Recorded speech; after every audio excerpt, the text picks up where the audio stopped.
শবে বরাতের রাত্রিতে দুই প্রকার ব্যক্তিরা ক্ষমা পাবে না। মনোযোগ আছে? দুই প্রকার ব্যক্তিরা ক্ষমা পাবে না। তারা মসজিদে গেলেও পাবে না, তাহাজ্জুদ পড়লেও পাবে না, সারা রাত মসজিদে জিলাপি খেলেও পাবে না। কয় প্রকার লোক? পাওয়ার কোনো সুযোগ নেই, তারা ক্ষমা পাবে না।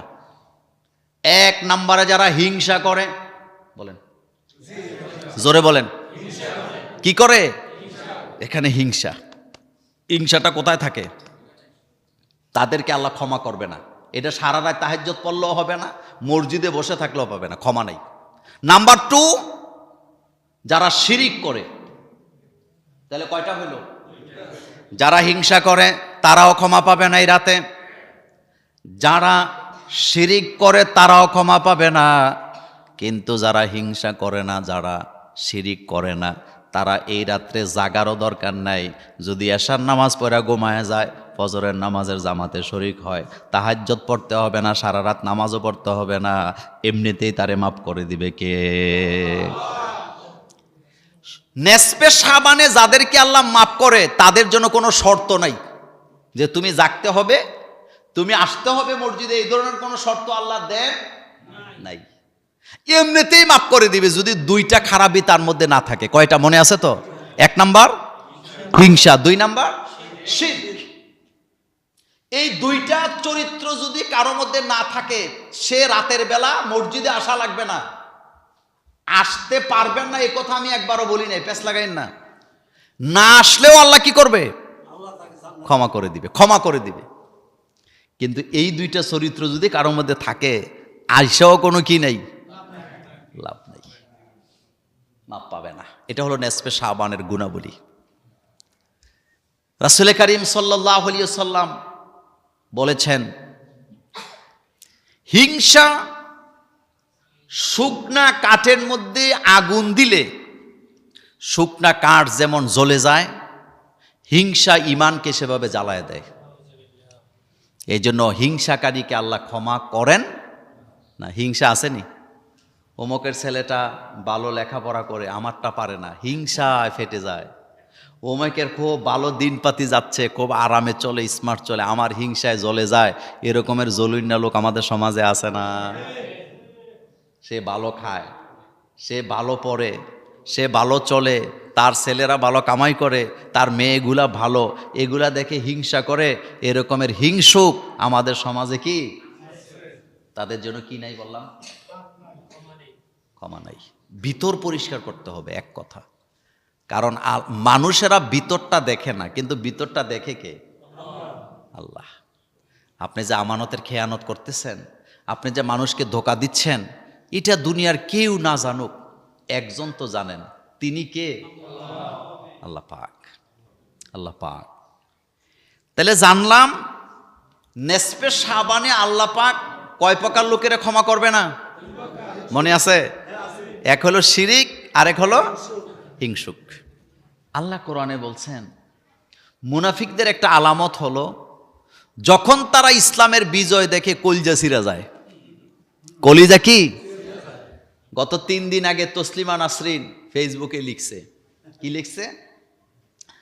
লিখছে যে 70 দশকের পর থেকে বাংলাদেশের মানুষ আলহামদুলিল্লাহ বলতে শিখছে। তো বাংলাদেশের মানুষ যেদিন থেকে আলহামদুলিল্লাহ বলতে শিখছে, এদিন থেকে বাংলাদেশে ফসন ধরছে, পচন ধরছে, পচন।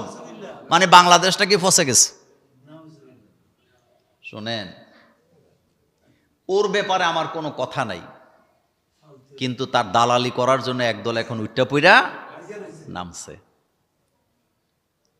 তসলিমা নাসরিনের বই বিক্রি করার জন্য ঢাকা শহরের বই মেলাতে যারা দোকান খুলে বসছিল, এই জুলাই আন্দোলনেও তাদের কোনো ভূমিকা ছিল না, বাংলাদেশের উন্নয়নও তাদের কোনো ভূমিকা ছিল না, যুবক তরুণদের চরিত্রকে ভালো করার ব্যাপারে তাদের কোনো ভূমিকা ছিল না, বরং তারা হলো তসলিমা নাসরিনের দালাল। তারা বাংলাদেশটাকে নোংরা করার জন্য অপচেষ্টা করতেছে মাত্র।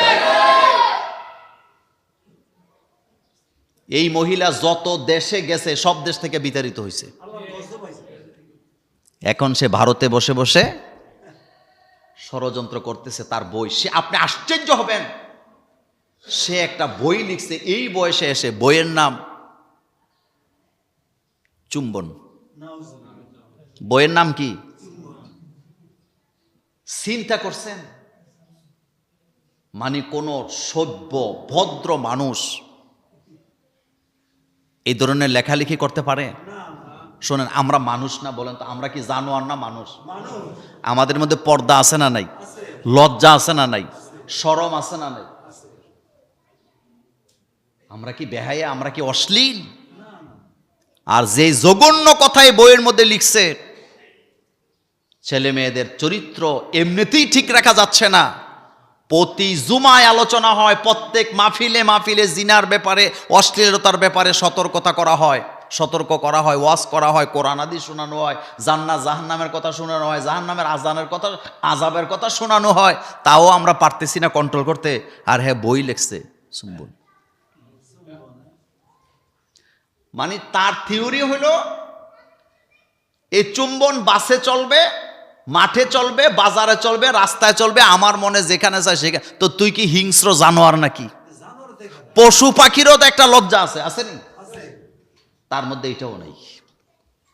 তো এই রকমের একজন লেখিকার বই 90% মুসলমানের দেশে, একটা সভ্য দেশে বিক্রি করতে দেওয়া যায় না, পাবলিশ করতে দেওয়া যায়? তো যারা এটার দায়িত্ব নিছে তারা তো আরো বড় শয়তান। সুতরাং কে উপদেষ্টাতে আছে, কে কিসে আছে সেটা আমাদের জানার টাইম নাই। বাংলাদেশে যারাই অশ্লীলতাকে প্রমোট করার চেষ্টা করবে তাদেরকে ঘরের ভিতরে বন্দি করে দেওয়া হবে। তুই পাগলখানা থাক, তোর বাইরে হওয়ার কোনো অধিকার তোর নাই।